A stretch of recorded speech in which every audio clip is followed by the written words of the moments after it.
Hello everyone, this is Shago, welcome back to the Master Ball Cup, and I'm not going to be a bit of a rush.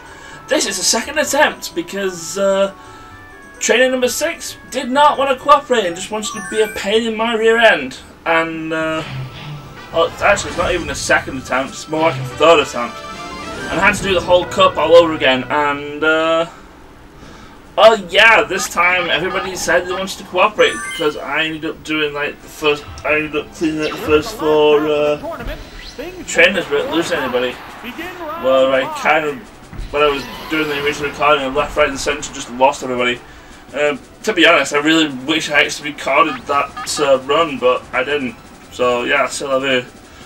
Then again, if I had recorded it, it probably would have been even worse. Also, I recorded this on a different day as well. This particular footage on a different day. I did actually do one of my second attempts with on the same day. I did Great Ball in the first part, Master Ball, and was like, nah, we're not cooperating with you today, Shago. I was like, you know what? No, forget it. I'm done for today, etc., etc. But yeah, trainer number 5. Like similar to the other trainer 5s of this cup, it likes using confusion strats, which you can't really do with Super Sonic because it's only 55 accuracy. You can do it with Confuse Ray though, which is what most ghost types learn. And well, this is the closest to died to Two Thunders. This Gengar doesn't die to the Surf.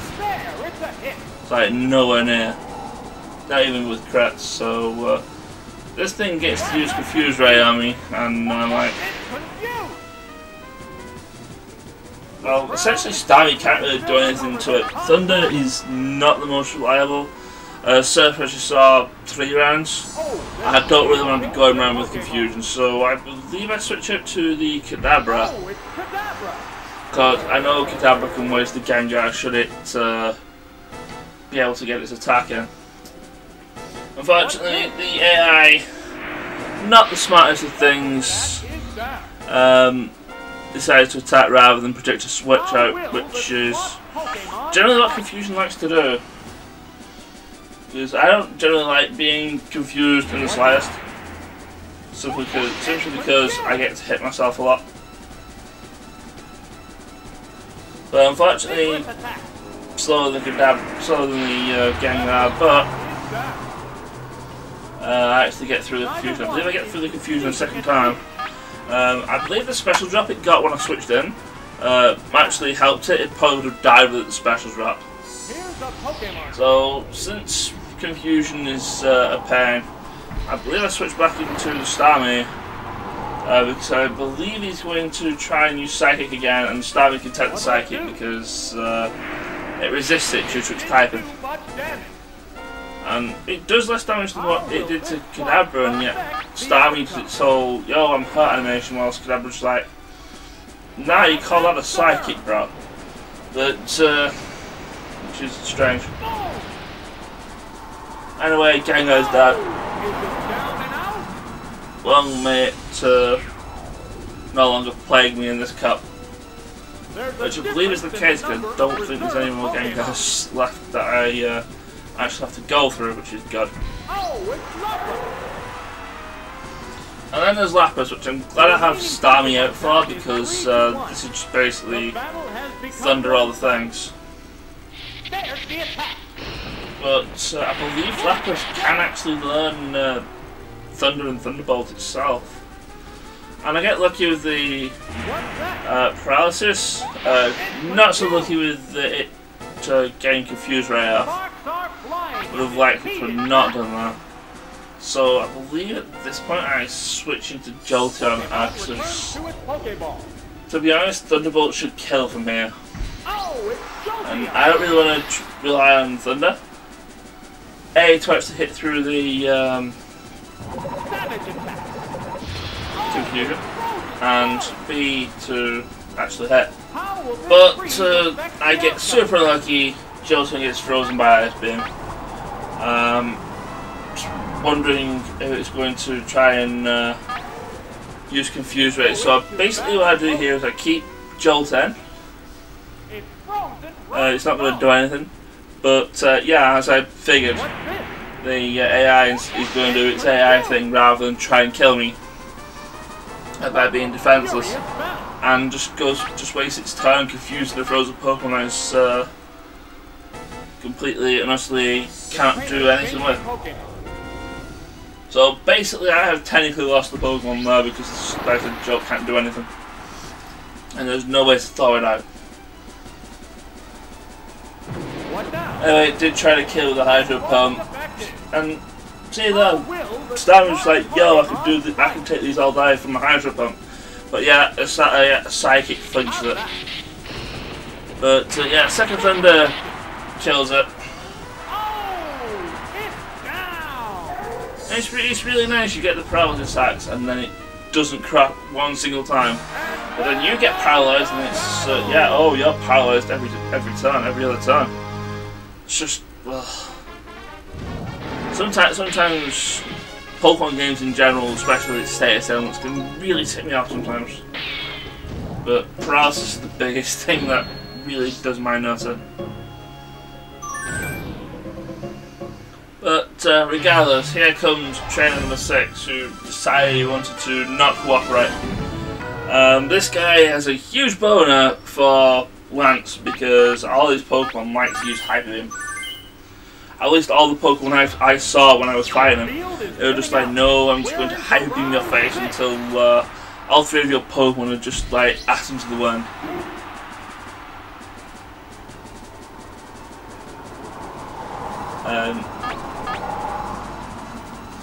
So yeah, essentially for this one, you just really need to go all out and other such chicanery. I believe his Rapidash also knows Fire Spin, so if you bring in you have a Pokemon that's slower than the Rapidash, then you're just going to get Fire Spin trapped because of how this how Fire Spin works in Generation 1. Especially when you're on your last Pokemon. Basically, if you're on your last Pokemon and it uses Fire Spin, you're pretty much done. And that's basically what happened the first time I ended up doing this. I got to his last Pokemon, I ended up beating my last Pokemon, and his last Pokemon was the Rapidash. I tried to attack it. I think I actually had Starmie left. It was like trying to use Surf or something, and Starmie was slower than the Rapidash, and just absolutely destroyed my face. Even though it was like resisted hits from Fire Spin, it was doing like more than enough damage. But the big power I do have to rely on a couple of Thunders. I believe a Crit Thunder one-shots this thing, but otherwise it takes I think it takes 3 hits. And yeah, like I said, it has Hyper Beam. This like I said, this trainer has a real boner for Lance's team because all it uses is Hyper Beam, just like Lance's team in Generation 1. That might just be the typical jaded thoughts of 30-year-old, well, not even 30, 31 even, of playing this game beforehand. But fortunately, the Vaporeon only gets that one chance to attack simply because what'll it do? 2 Thunders, and it has to do a recharge. I thought I could kill it with the Surf, but it lives with 3 HP. I was pretty certain it wasn't going to. I was hoping it was going to die, but obviously it didn't. And so Hyper Beam kills Starmie. So yeah, rip continues. So it's not like I was expecting to go in here and be like, yeah, I'm going to get every single continue on Master Ball. It's not happening. Not whatsoever.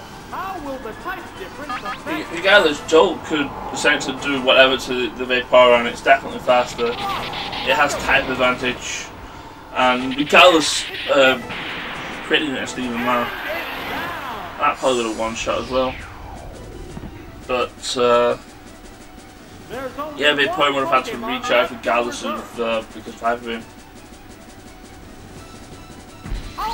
Instead of Pokemon, fortunately, isn't the Rapidash, but I probably would have been alright with Jolteon, to be fair.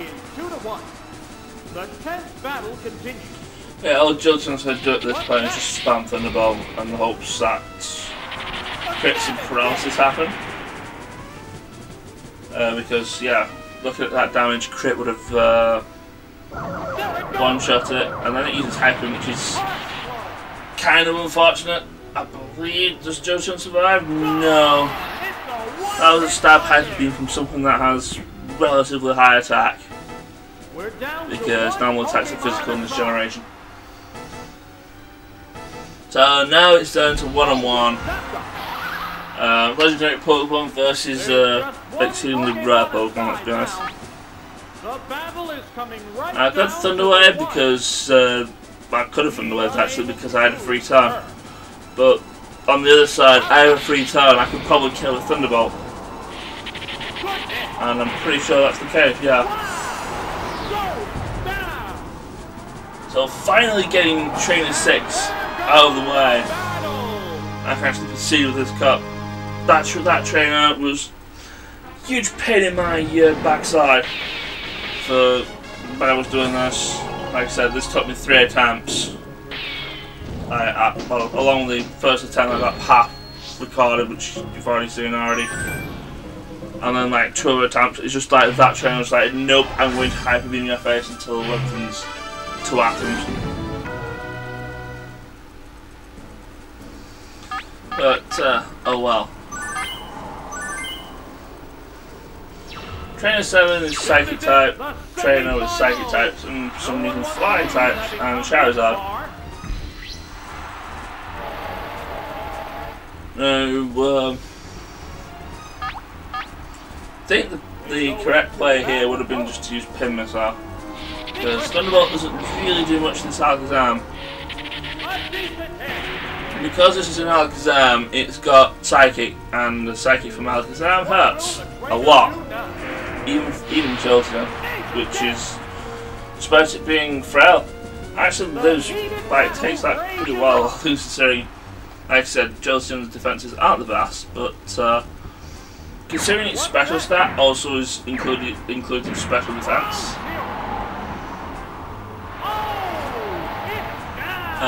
Yeah, I'm perfectly happy with that, literally just using half its health. Pin Missile, quick kill it. Might have mattered, it probably depended on whether I got like the full 5 hits or not. So yeah, now he sends out his own legendary bird. Not sure what to do with this. I believe Thunderbolt is neutrally in Zapdos. So what I do instead is that I poison it with Toxic. Can't do anything to me with Thunderbolt, so I can tank shift those. Meanwhile, I don't think he can tank very many Thunderbolts of mine. But he actually switches out because the AI doesn't like being toxic poisoned. And what do you know, it switches out to its other flyer, which actually gets super effective damage done to it from Thunderbolt. And I believe, no, it's not quite a kill. Got another Thunderbolt will kill it, and I believe I'm faster. Yes, I am. But anyway, the AI doesn't like being toxic poisoned, so it'll switch out if it can. Because when it switches back in from a toxic poison, it becomes regular poison. I believe it's either a bug or an oversight of Generation 1, because it gets fixed in Generation 2. But poison is still poison, and it's still going to take damage every time it attacks, and doesn't kill Pokemon. And well, it's going to unfortunately kill Jolteon here because I don't really want to switch into any of my other Pokemon. What I'm expecting is going to be an inevitable Thunderbolt. And Jolteon manages to tank that effectively with 1 HP. So I think, you know what, just go for it. Thunderbolt, and I believe I get a crit. Because, I remember this, yeah I do. I get the crit, it kills. So yeah, Jolteon being a complete and utter badass for this battle, living battle on 1 HP, but just doing a lot of stuff. getting rid of Alakazam with a crit, getting rid of the Zapdos with a crit whilst living on 1 HP. Also, next we're going to continue. Kinda spectacular, I didn't get one on Trainer 6, but yeah, Trainer 6 there, I can eat smoked cheese. And hopefully choke on it. Thankfully, it's the last time I have to see him, so that's the thing. Now, Trainer 8, as you can see, he has like the world's worst legendary bird Pokemon. A Surgical Legendary, Articuno, Lapras, and 2 other Pokemon. I start off with Jolene again because Jolene's badass. We just saw that, and he brings in his own Jolene. So, expecting the T-Wave, I switch up to the Nidoking. I'm not stupid. I know when a T-Wave is coming. He's kind of largely type out as your first one. Yeah, T-Wave's coming out. I'm just like, no, I'm not taking any Yoshikari. I have a ground type Pokemon and an Earthquake while you're at it. Now this trainer is actually somewhat competent. If he has brought one of his flyers in, it will switch out on the Nidoking, which I believe is what happens here. I believe it brings in the... Oh, I was thinking it was going to bring in his flyer, but no, it brings in his Lapras instead. And I was just like, oh, this Earthquake, that's essentially going to be a free switch, but I get the crit hit on the Earthquake. I'm thinking, what do I now? Do I bring either attack or bring Jolteon back? And I think the bad play here was to brought Jolteon back because Earthquake doesn't kill from this range, and Lapras' Ice Beam kills me from full health. And I believe it wasn't a crit. Yeah, it wasn't a crit. So yeah, Ice Beam killed me at killed the Earthquake at full health. Which is spectacular because I kind of needed Nidoking to stop Jolteon from using Thunderwave and everything. Regardless, now I get the switch into Jolteon and this thing's going to die to a Thunderbolt. No questions, ifs, ands, buts. Get over here, Lapras. You aren't a very, well, I'll say you aren't a very good Pokemon. I've been using it for the Nuzlocke tape. What Pokemon will be fighting next? To be fair, the only reason I used it was because it was a Pokemon I never actually used before myself in Red. Otherwise, I probably would have picked up Staryu from that Cerulean Cave. The other place where you find it, C4 Miles. Yeah, now it turns to the Battle of Jolteons. It's going to be a Thunder Wave on his side. So, yeah, I just give him a bad case of the poisons. I expect him to just be like, you know what, I don't want to be in here anymore, but I'm toxic poison. But he actually decides to stay and just try and remove me from doing that, and he gets the crit with the Steam Bolt, and just like, What's that? John's like, yeah, I could take those all there. So knowing that Thunderbolt's probably not going to do, it's probably going to do about as much damage as Pin Missile, I decided to just go with Pin Missile instead. Because you can't really do much to Jolteon otherwise. I mean, I already grabbed a Toxic on it. The only attack moves I have a Thunderbolt, Pin Missile. I don't actually know what its fourth move is, but I'm pretty sure it's completely and utterly useless.